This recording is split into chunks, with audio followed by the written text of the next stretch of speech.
Благодарам, потпредседателе, почитувани пратеници, почитувани граѓани на Република Македонија. Денес на точка на дневен ред е Националната стратегија за спречување на корупција и судиродни интереси, што јас како документ го поздравувам за неговата изработка и за неговата содржина и лично ќе го поддржам истиот. Но она што мене лично како пратеник ми остава впечаток, односно што ме заплашува е неговата имплементација. Се плашам дека ова национална стратегија, како и многу други закони, ќе остане едно мртво слово на хартија. Зошто го говорам тоа? Сметам дека иронично е да се смета дека од власта која што тоне во корупција и криминал, дочекуваме дека ќе имплементира една ваква стратегија, односно дека ќе се бори против истото. Ова е нешто слично како наркобос, да вработите за главен на НТШ и да гони наркодилери, но во реалноста можеби не сме толку далеку, затоа што гледаме дека секојдневно во Република Македонија наркобосови добиваат државјанства, па не ме чуди воопшто носителите на власт да се обкружени со такви советници. Јас со внимание ја разгледав ова стратегија и ќе се обидам да елаборирам некои делови, за да посочам каде владата потврли и зошто ја испушти државата од раце и зошто имаме една толку обемна стратегија која што ќе бара многу труд за да се имплементира. Најпрвин би сакал да потенцирам дека првиот човек кој што треба да се бори против корупцијата во Република Македонија отиде во Дубај, најверојатно после успешната акција со запленетиот путер и 200% профит од неговата фирма во изминатиот период. Ова е уште на старт потфрлање, но ајде да одиме со ред.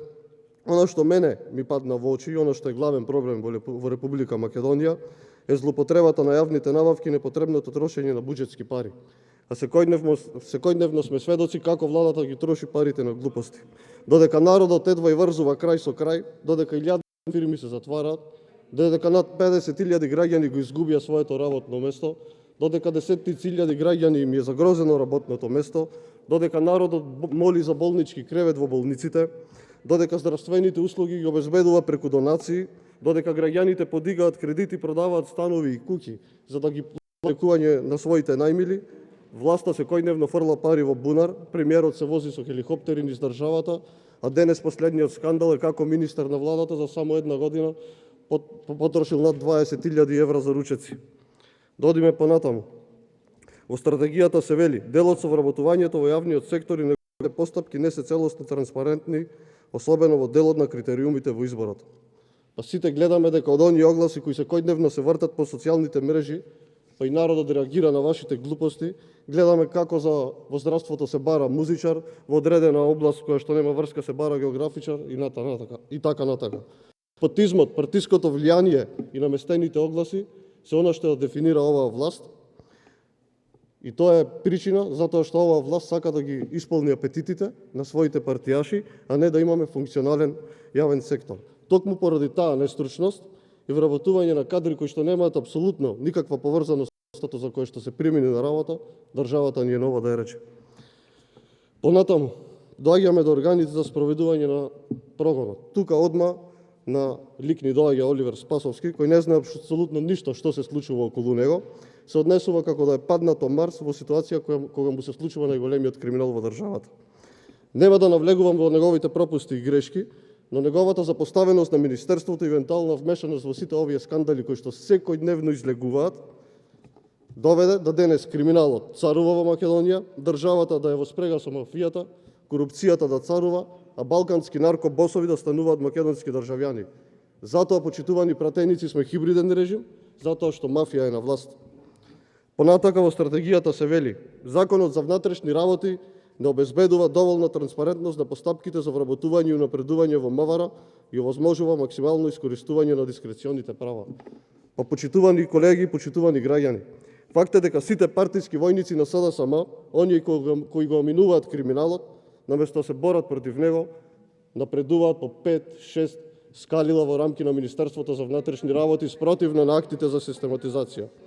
Затоа е потребно подобрување, односно транспарентно и доследно спроведување на актите за систематизација во МВР и процесот на вработување и унапредување, а не тоа да се прави по партиски клуч. Доаѓаме до делот на здравството. Има ли тука што да се каже? Овде се е за ремонт, од Филипче па натаму. Со Филипче на чело на здравството станавме Ломбардија, а Македонија ги живее тешките денови во својата историја. Вирусот коси се пред себе, Не се презема ништо за да се спречи тоа. Оно што се презема е закаснето и не дава апсолутно никаков ефект. Една вакцина немаме набавено, драги колеги. Се е тоа донација од соседите, од жалко македонскиот народ, затоа што оваа неспособна власт не може да обезбеди ниту една вакцина. Венко Филипче денски се развозува со мотори, на пладне обавезно обвинува некој од опозицијата кој е крив за таквата состојба, а навечер како портпарол на смртта ни ги соопштуваат црните бројки на наши сограѓани кои го загубиле живот од коронавирусот.